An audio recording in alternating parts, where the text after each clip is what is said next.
Yeah, I agree. I think it doesn't look good for a boy, Tate. Well, I don't care. he'll do great in Houston.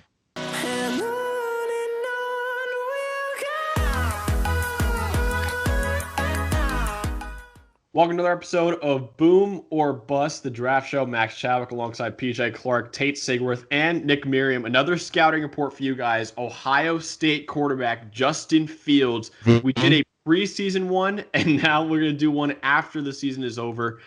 So please, we're going to go over his strengths, his weaknesses, where he ranks for us, give player comps, what NFL teams he might fit at the next level. Please, before we start the video, like and subscribe to the channel. Trying to hit 1,000 subs before the end of the month.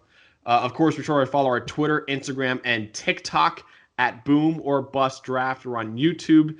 Any way you get your podcasts. We launched our website where we're posting more in-depth articles on some of the topics we cover here, mock drafts, other draft-related stuff. Be sure to check that out in the link below.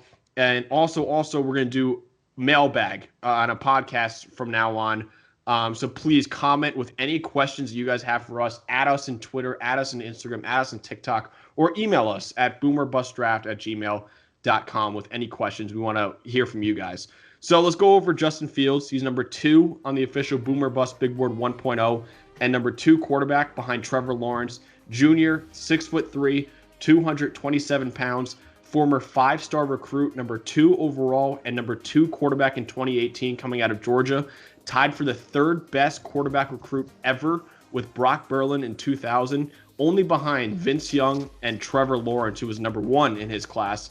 He originally attended Georgia, where he was a backup quarterback to Jake Fromm, then transferred to Ohio State after his freshman year. Nice one, Kirby. Thank you, Kirby. Yeah. Well, also committed to Penn State, but I just didn't want to throw that in there.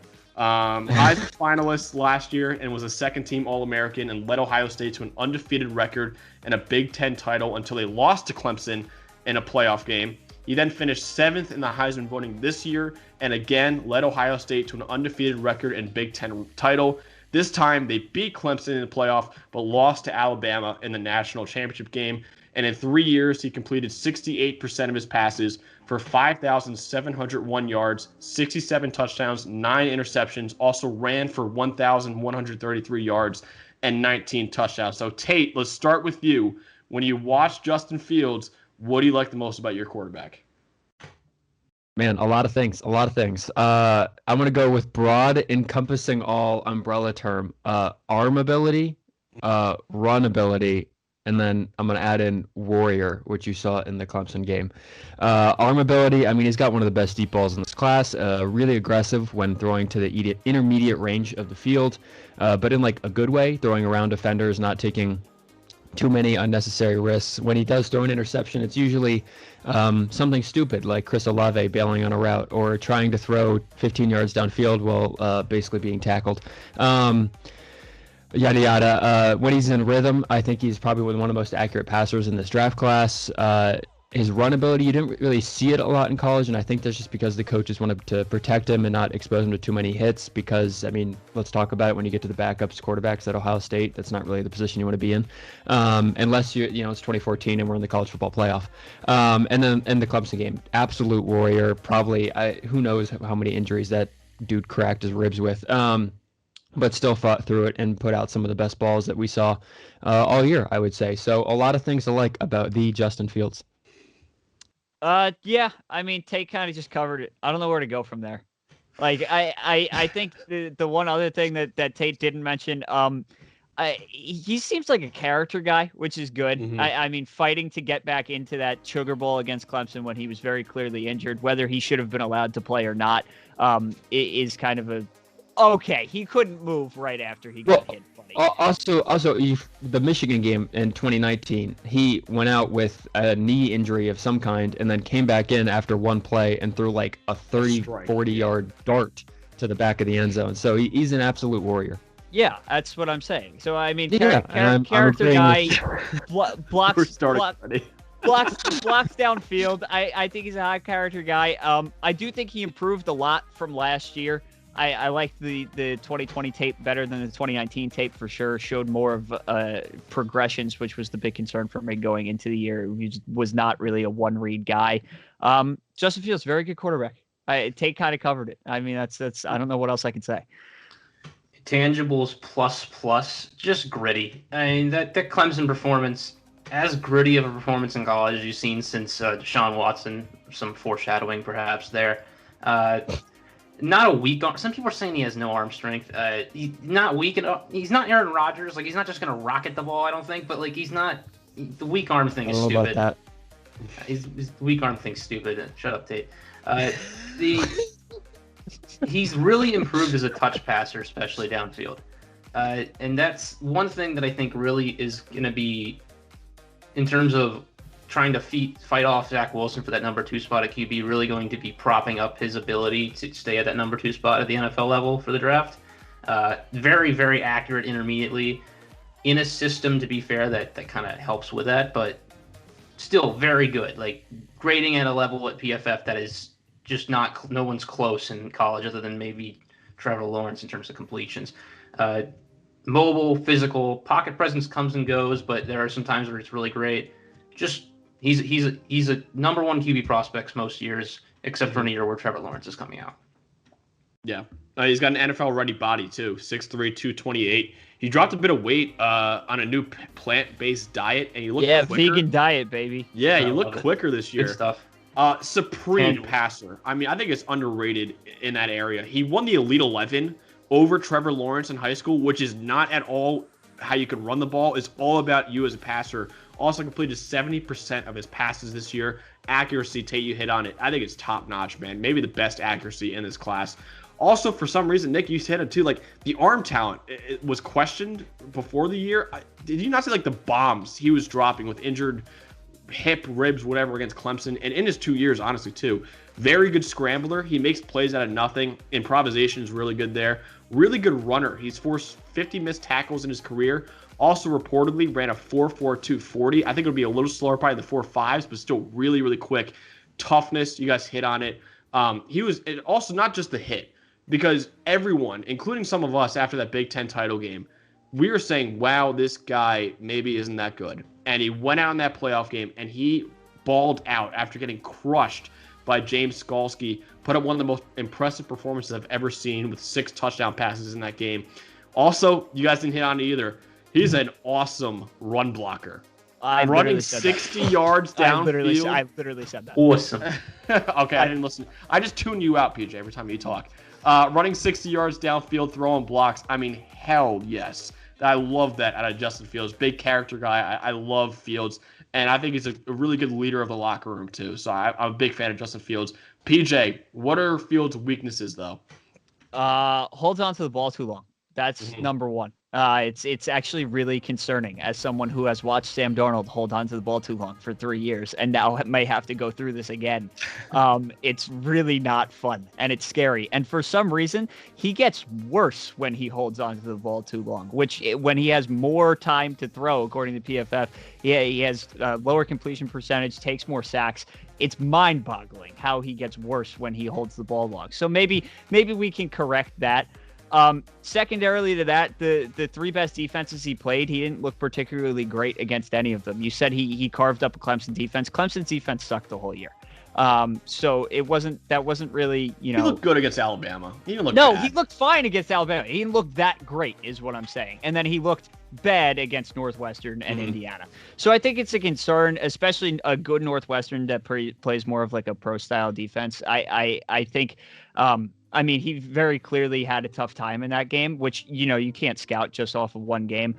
So I think the biggest concern for me is still progressions. I still, it's a one-read offense. Ohio State's offense is easy to run, but time in the pocket, and then just, he didn't show up in the best defenses. He didn't give his best effort. Yeah, so P just hit it there. Read progression, I think, is too slow at times, and he holds onto the ball for way too long. I think Justin's going to have kind of a Baker Mayfield-esque struggle when he gets into the NFL, just kind of struggling to speed up his reads and just fighting against just becoming a one-read quarterback. I think he can break through that. I think he's a much better prospect than Baker Mayfield. That's not what I'm saying. But I just think that kind of arc could be something we see. And then holding onto the ball, PJ mentioned it leads to panic throws, trying to get out of sacks and just higher sack numbers. That might be something that Justin's NFL team has to live with. I mean, we see guys like, Russell Wilson take more sacks than, maybe he needs to, but that just comes with the territory. So I don't know. Those are the two big cons fighting against Justin right now.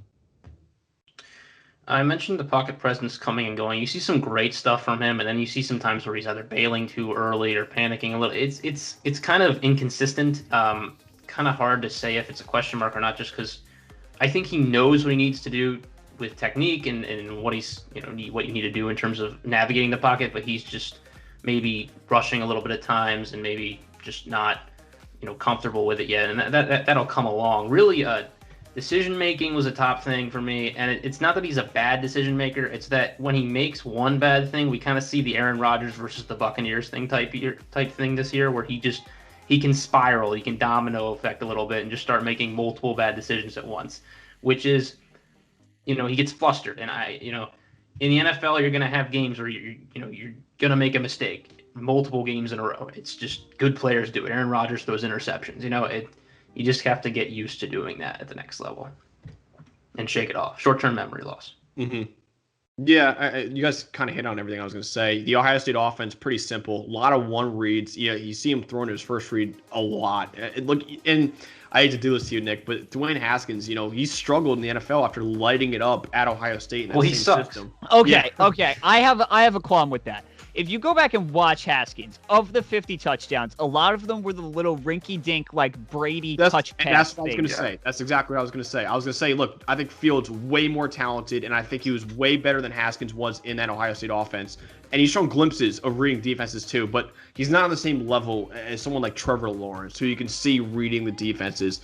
Also, you guys hit on it too. 19 of his 57 sacks taken were charted as his fault by Pro Football Focus. He holds onto that ball, man, for a long time. Average time to throw was 2.78 seconds this year, 12th longest in the country. Last year, 2.89 seconds, which was 4th longest in the country. So also, going off of that, I brought it up. I just think this might be relevant. 65% of his dropbacks, he had more than 2.5 seconds compared to Trevor Lawrence's 39. Mm-hmm. So it's just he holds on to the ball. Exactly. And look, I think it's actually kind of like a double-edged sword because he makes some awesome plays breaking out of the pocket, but also there's a lot of plays, man, where he takes bad sacks or makes a really bad throw holding onto the ball for a long time. But Nick, let's give me the bottom line on Justin Fields, where he ranks for you, player comp, and potential team fits to the next level. I'm afraid we're going to get some comments calling me a flip-flopper here because I moved Zach Wilson to number 2. That was before the Sugar Bowl, so I reserve the right to move Fields back to number 2, and I apologize. Sorry, but not really though. He's Deshaun Watson. I think I'm not going to be the only person I think that comps him. I'm just guessing. Great for Houston. Cool for Houston. Sounds good. Same size, mobile, gritty, holds onto the ball, great touch passer. Accurate, intermediate. He's the same player. It really is. It's the same guy. And then Fitz. Okay, PJ. The Houston Texans. So Fields fits the Jets system better than Wilson does. I'm sorry. No, that's just not true. They're gonna want a guy who is good at that intermediate accuracy, a guy who's used to kind of that point and shoot, quick throws, quick reads. That's what that offense is. Although it's a creative motion-based offense, it's a West Coast offense with a quick reads, and we're given the king of not making quick reads. No, he's the king, as in he only makes one his first read. Yeah, you just give him the read, he's going to put the ball there. He holds the ball. Zach Wilson's success as a college player is rolling out of the pocket and throwing it downfield from the sideline. Wilson holds the ball for a long time too. He's not like a quick guy. I think they both would be good for the Jets. If I had to put money on it, I think Fields works a little bit better with what Mike LaFleur would want to do in New York. Okay, so I'll just take it from here. Justin Fields is going to have a great career in Houston. I can't wait. I'm very happy for him because in some event, Deshaun Watson will either be a Jet or a Miami Dolphin, and Houston will be picking second or third. So he can go take the Deshaun Watson mantle. I don't want to send anybody to Houston, but I'm sorry, Justin. That's where you're going, I guess. My player comp. So he's QB3A for me. I still have Wilson above him. I think it's a higher ceiling, and I'd rather take the shot on a quarterback. This is not to say that Justin Fields is bad. He's number 3 overall. Lance is right behind him. UDFA. PJ's UDFA on Justin Fields. Again, anytime that I am lower than people, whether I have them in the first round or not, they are automatically undrafted UDFA. free agent Justin Fields. All right, it's fine. You hate him. It's fine. So it's fine. Yeah. He's QB3. I think he's going to be a very good NFL player. My player comp is he's a little bit smaller. He's not as thick with 2 C's as Donovan McNabb. But I think that's kind of a similar play style. I think he's a better runner than Donovan McNabb, less of a tank. Because Donovan has 25 pounds Syracuse on him or whatever. boy. Syracuse boy, another number 2 overall pick.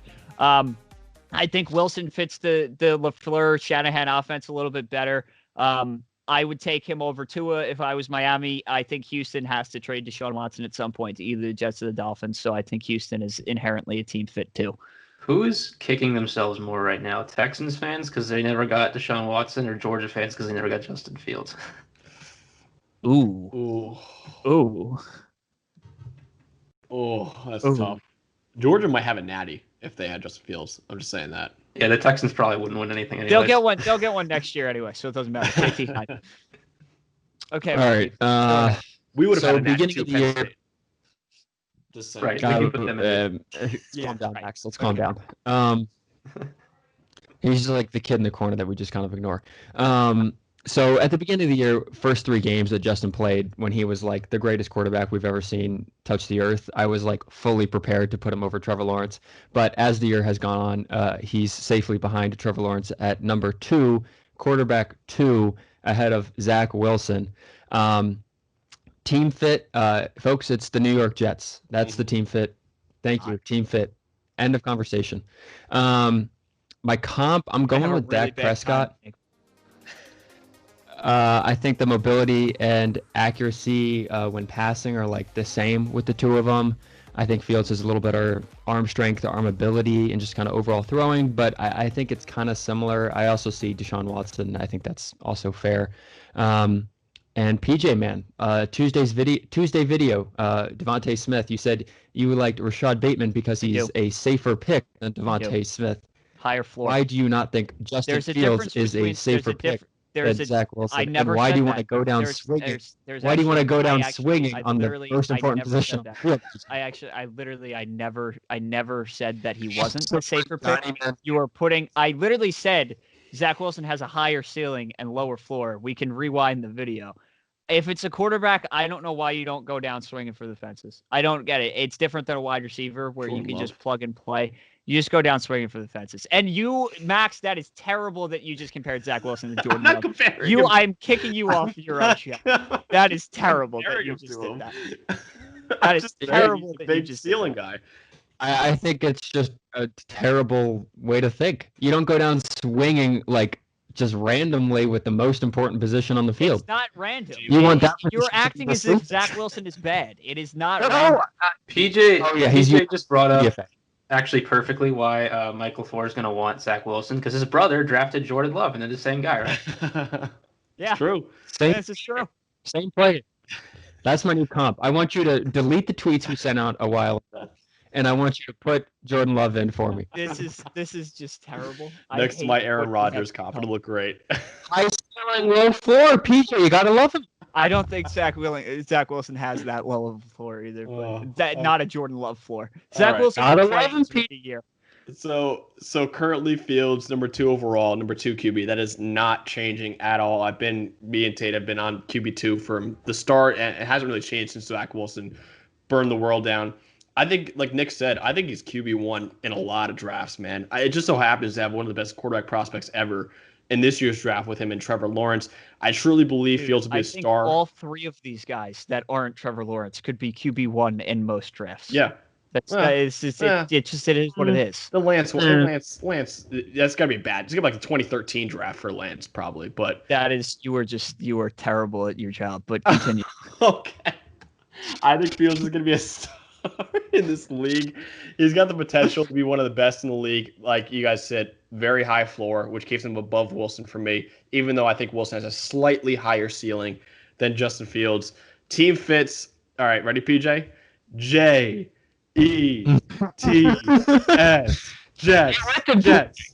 So this is where I insert Max's text with me the night Michael LaFleur was hired, saying, "Wow, it looks like it has to be Wilson now for the Shanahan." I think Wilson does fit the offense better, but I still would go Fields. You gotta take him at 2. You gotta take him at 2. Wilson is a better fit. Well, I still think Fields is a better quarterback than Wilson, though. Okay, but we can. And he also doesn't not fit the Jet system. Yeah, like Fields. No, I'm not saying he doesn't. Every quarterback can fit that system. It's an easy system to run. That's the whole point of this. It's play action based. It made Baker good. It makes Kirk Cousins good. Yeah, but I still think there's a high bust. There's still a bust chance for Zach Wilson that I think Fields doesn't have as much, which is why I'm saying the Jets still. Okay, sure. If not Houston, if they trade up, or Atlanta at 4 would be a lot of fun to watch. Player comp, Nick hit it. This is one of my favorites, actually. Deshaun Watson, both extremely talented passers who can scramble and run, but make no mistake, they're passers first. Also, they share a common negative. They both hold on to the ball for a long time. They both take bad sacks, but also make spectacular plays because of it. So that's why I have Deshaun Watson as my player comp, like Nick. So that's what we got on Justin Fields. Like the video, subscribe to the channel, and comment what you think about Justin Fields. Where would you take him in this year's draft? Is he your QB2? Is he somehow QB1, or is he QB3, or maybe even got Trey Lance over him at QB4? So comment what video you want us to do next as well. Any questions you have for our mailbag segment, please comment them here or comment them on Twitter, Instagram, or TikTok, or email us boomerbustdraft@gmail.com. And follow our Twitter, Instagram, and TikTok at @BoomOrBustDraft. And please, please, please like and subscribe to the channel and check out our website below. So for PJ Clark, Tate Sigworth, and Nick Merriam, I'm Max Chadwick. Have a great night.